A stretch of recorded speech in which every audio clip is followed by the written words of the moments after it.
खमंग, खुसखुशीत आणि पौष्टिक अशा करंज्या.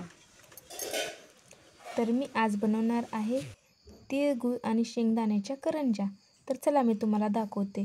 तर त्यासाठी मी इथं घेतलेलं आहे शेंगदाणे, गूळ घेतलेला आहे आणि 1 वाटी तीळ घेतलेला आहे, 1 वाटी गूळ आणि 1 वाटी शेंगदाणे घेतलेला आहे आणि इथं थोडासा सुकामेवा घेतलेला आहे आणि 7-8 वेलची घेतलेली आहेत. तर सगळ्यात पहिला मी इथं तीळ स्वच्छ नीट करून भाजून घेणार आहे. तर इथं आता कढईवरून कमेंट करू नका. तर कढई जवळजवळ 30 ते 32 वर्षाची जुनी कढई आहे. तर इथं मी आता तीळ भाजून घेत आहे. तर तीळ हे भाजायला जास्त वेळ लागत नाही, तर लगेच पटकन भाजून होतात. तर मी छान असे तीळ भाजून घेतलेले आहेत आणि तीळ भाजून झाल्यानंतर मी आता शेंगदाणे पण छान असे भाजून घेणार आहे. आणि ह्या करंज्या करायला अगदीच सोप्या आहेत त्या. तर आता बघा आपलं तीळ पण चटाचटा भाजलेलं आहेत. तर इथं आता मी तीळ काढून घेतलेले आहेत. त्याच कढईमध्ये मी आता शेंगदाणे भाजून घेत आहे. तर शेंगदाणे आपल्याला कमी गॅसवर खरपूस असे भाजायचे आहेत. आणि आता इथं मी शेंगदाणे भाजते. तर शेंगदाणे पण आपले भाजत आलेले आहेत. तर आता आपण शेंगदाणे बघा दिसतात बघा भाजलेले आहेत शेंगदाणे. आता आपण शेंगदाणे पण काढून घेणार आहे आणि त्याच्यामध्ये आता का नाही जो सुकामेवा थोडासा घेतलेला काजू बदाम, तर तेच आपण आता भाजून घेणार आहे. तर जास्त न भाजता थोडंसं हलकंसं भाजून घ्यायचं आहे आपल्याला.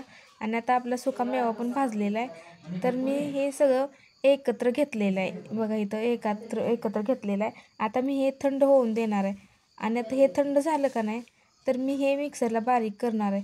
तोपर्यंत अचानकच आमच्या इकडे बघा कसा पाऊस चालू झाला. ऊन होतं आणि अचानकच पावसानं जोरदार पाऊस यायला लागला आणि त्याच्यानंतर आता हे थंड मिश्रण झालेलं आहे.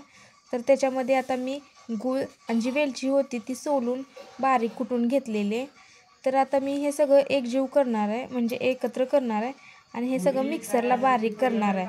आता हे का नाही मी थोडं थोडं करून मिक्सरला बारीक करून घेणार आहे. तर बघा छान असं बारीक झालेलं आहे. तर त्याच्यामध्ये आपण सुकामेवा घातलेला नाही, सुकामेवा आपण तसंच टाकून घेणार आहे. तर बघा मी अशा प्रकारे सगळं हे मिक्सरला बारीक करून घेतलेलं आहे आणि त्याच्यामध्ये आता मी सुकामेवा घालणार आहे. तर हे तीळ आणि गूळ ज्यांना कॅल्शियम कमी असेल त्या लोकांसाठी हे फारच फायद्याचं कानोलं आहेत, करंज्या आहेत. तर इथं मी आता पीठ मळून घेतलेलं आहे आणि त्याच्यामध्ये छोटीशी पारी लाटून जे मी सारण बनवलेलं तीळ आणि गूळ शेंगदाण्याचं ते मी आता भरून घेणार आहे.